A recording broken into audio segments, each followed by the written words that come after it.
Joining us now, Joe DiGenova, legal analyst, former U.S. Attorney to the District of Columbia. Joe, thanks for joining us this morning. Happy Memorial Day, and remember all our fallen heroes. Absolutely. Joe, the president made a big announcement. He authorized Attorney General Bill Barr to declassify all materials related to the Russia investigation. So where is it? Where is it? How come we haven't had anything yet? Full-scale war. Let me tell you exactly what's going on here. This is very important for the listeners. When Bill Barr became Attorney General, the president said, see if you can get to the bottom of what happened during the campaign. Bill Barr tried to do that, and you will recall from his interview with Fox, he said he now had more questions than he had when he started. Chris Wray, the current FBI director, was stonewalling the current Attorney General, Bill Barr, on disclosure of certain information about FBI conduct. It got very, very heated.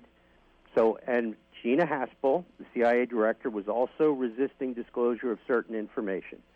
Barr got fed up, went to the president and said, Mr. President, I can't answer your question, and here's why. And the president said, fine. 24 hours later, the order came out. This is full-scale war between the Attorney General of the United States and, believe it or not, another FBI director who thinks he's James Comey. Christopher Wray is a disaster.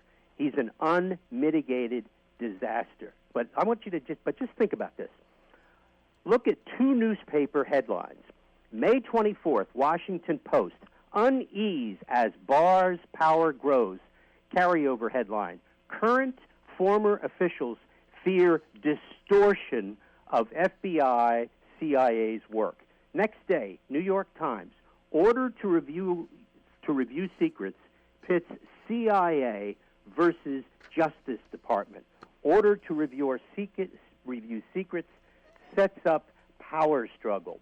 You are watching the quintessential Washington power battle. And here's the problem for the agencies, the FBI and the CIA. They have one disadvantage.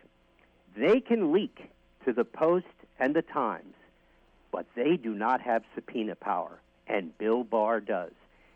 We are headed toward a gigantic fight.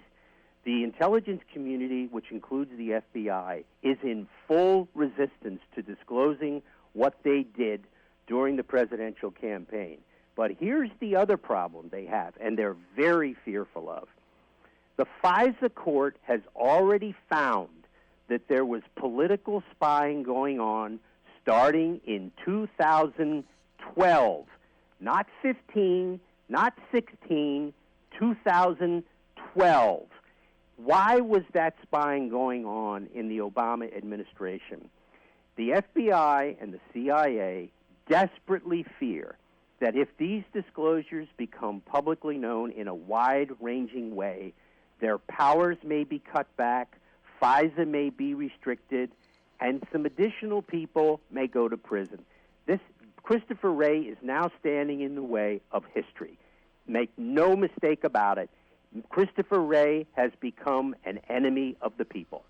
Joe, you're saying some pretty big things, and the one, of course, that you obviously acknowledge is the biggest is this battle between the FBI director, Christopher Wray, and Bill Barr. Can you give us any more sense of this? You said that this is a fight that took place 24 hours prior to the president granting Bill Barr the authorization to declassify? It took place over a number of weeks, but the Attorney General was unable to get the information that he needed to answer the questions of the President of the United States. Remember what this is. This is the President of the United States asking his new Attorney General with full power to find out what went on. The FBI director is saying, no, you're not going to be able to find out all that's going on. So that happened over a period of time, and eventually, Bill Barr is a very serious lawyer. He's not the kind of guy who loses his temper. This was not the sort of thing where there would be a blow-up. This would be, fine, Chris, if that's what you want. Now, I'm just telling you, this is my impression from everything that I know. I've not discussed this with Bill Barr or Christopher Wray, but let me tell you something. I came to Washington in 1967. I haven't left. I know what I know. And what's going on now is a battle royal. not between Bill Barr and Chris Wray per se, although that is happening. It is a fight between accountable government, between agencies that have resisted for years and succeeded in not being accountable. They've met their match. An attorney general who not only is smart, but who used to work at the CIA, who is a litigator, and who has subpoena power. If these people resist, if they get to the point where they will not, for example, listen to this. Now, just think about this, if you will, for a minute. The New York Times, in its story, and the Washington Post, in its story, going crazy over this power being devolved to Barr, say that one of the things that the CIA is really worried about is that their key informant, who's very close to Vladimir Putin, may be revealed. Okay, now just ask yourself this question. If you really thought that this source was so important, would you tell the New York Times Bingo. and the Washington Post? Do you think that Putin and his people don't know at this point who that person is, since there are already stories written about it in 2018? This is so stupid what the agency and the FBI are doing.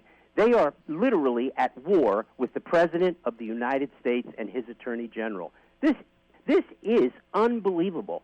And, I tell people, read your papers carefully, and you've got to follow this. This is as big as it gets in a democracy. Joe, on whom were they spying in 2012? I want to go back to the FISA warrants. You said the FISA warrants go back to 2012. No, these are not FISA warrants. Not FISA That's warrants. the scandal. These are not FISA warrants. Okay. What these are illegal access to NSA databases about American citizens. They are called Section 702 queries. 702 is a section of the National Security Act which allows searches under FISA for certain information about Americans. But it must be minimized and it must be kept very, very secret. In fact, those inquiries made by 4 FBI contractors were illegal. Those queries were made about Americans. Those queries were used to unmask Americans. Those queries were then used to use the unmasked information to leak information to the press about Americans. This is what they really fear. Joe, want to talk to you about FISA warrants, though, and something that was said by Sheila Jackson Lee back in December of 2018. She was apparently off her meds that day. Yeah, well, we're going to talk about it coming up. Don't go anywhere. We're joined by Joe DiGenova, legal analyst, former U.S. Attorney to the District of Columbia. Joe, Sheila Jackson Lee, during a December 2018 House Judiciary Committee hearing with former Attorney General Loretta Lynch, was asked about some FISA warrants. And she talks about Carter Page, George Papadopoulos, Paul Manafort, Michael Flynn, and says one thing that all of these persons had in common was that each was the subject of a FISA court investigation, which we now know, and all were directly connected to Trump. Loretta Lynch replies, yes. Now, we never knew that anyone other than Carter Page had FISA warrants taken out against him. So there were 4 now that we know about. Don't conclude that. First of all, you have 2 dumb people talking to each other. You have Sheila Jackson Lee, who is a total idiot and who really is a very, very disturbed person. I mean, her brain is just... But also Loretta Lynch, who it could have been the dumbest attorney general in the history of the United States. Do not... what they may have been referring to unwittingly are what I just discussed. Illegal surveillance on some of these people by these queries. What happens is when you go into a 702 database, you get everything. Phone calls, text messages, emails, everything. Remember, the National Security Agency scoops up everything. And by the way, they have Hillary Clinton's 30,000 deleted emails at NSA, if anybody wants to get them. And I'm sure that Huber and John Durham are going to get them. Here's the deal. We don't know if there were other FISAs. We do know that there was extensive illegal spying by going into these databases at NSA. What probably they're referring to is that these other people other than Carter Page, were spied on by using NSA databases without authority, by using contractors. And by the way, Adam Schiff knows all of this. That's why he is fighting so desperately to have everybody stop. Because the great scandal is not what happened in 2016, although that is a great scandal. It's what happened starting in 2012 when they were illegally accessing NSA data. By the way, anybody who wants to know about this can read the FISA court opinion of April 26, 2017, in which this is all discussed. This is not something that's a surprise to anybody. That's what the FISA court was furious about. That's why they reprimand, and that's why Ash Carter and James Clapper tried to fire Mike Rogers, the head of the NSA, who discovered all of this and revealed it to the FISA court. This is what Schiff and the Democrats are fighting against. They fear desperately that what will happen is all of this illegal spying from 2012, which nobody has reported on, except Marketplace and Sundance, the conservative treehouse, they will find out, and it will become a much bigger story. Now, of course, the press will be totally disinterested in this, and that's why what Barr is doing is so important, because the legal conclusions that he reaches will be history. Joe, you said those 2012 FISA abuses were the source of leaks to the press. These are not FISA abuses. These are NSA database abuses. Okay. And okay, so I'm sorry, but you mentioned FISA powers though when you were explaining it. No. Yes, you're right. It's under that statute that you are allowed to make these inquiries if you have a proper footing. Just making sure I heard you correctly. Okay, so when those 2012 abuses you said were used as a pretext to leak information to the press, who were they targeting? The 2012 abuses? Politicians, opponents of the Obama administration. How do you think Samantha Power got 250 names? How do you think she was able to seek the unmasking of that many people? She says it wasn't she that did it. She says someone did it in her name. Now, who do you think made 250 queries of NSA databases in her name? Mm-hmm. It was the 4 contractors who were working for the FBI, read James Comey, who were unauthorizedly accessing NSA databases. That's the scandal. That's what this is about. That's where Samantha Power's 250 names came from, the people who were the contractors working for the FBI. There's a big lack of curiosity about contractors using government officials' names to access information like that. So now that Bill Barr has this power that the president has extended to him to declassify all of this information, what's at the top of your wish list for him to go after first? Well, he needs to put John Carlin in the grand jury right after Mike Rogers. The former head of NSA, Mike Rogers, is the American hero in this entire story. It is he who revealed the illegal spying, which started in 2012. It is he who went to the FISA court, and it is he that John Carlin, Ash Carter, and James Clapper tried to get fired for going to the court.